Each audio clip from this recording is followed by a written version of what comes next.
মিডিয়ার ক্রিয়েশন এই শব্দটা আমার মুখে উচ্চারিত হয়নি, বরং এই কথাটাও মিডিয়ার ক্রিয়েশন।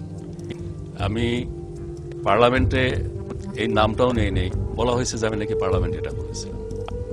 আমি যে কথাটা বলেছিলাম, নাম্বার ওয়ান সেখানে কথা ছিল যে আইন কেউ হাতে তুলে লোক, এটা আমরা সমর্থন করি। এরপরে আবার যে কথাটা ছিল যে এদের সাথে ইসলামের কোনো সম্পর্ক নেই।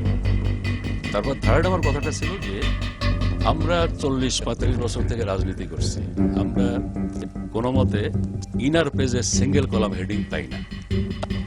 আর এই কোথাকারকে হঠাৎ চলে আসলো, নাম ঠিকানা জানি না, heading 4 column heading, 5 column heading, 8 column heading, এইরকম প্রচার পেলে একজন কেন বহু লোকের মধ্যে এই বাংলা ভাই হওয়ার শখ থাকে। Just it was my sentence, সেটাকে অন্যভাবে কমপ্লিট করা।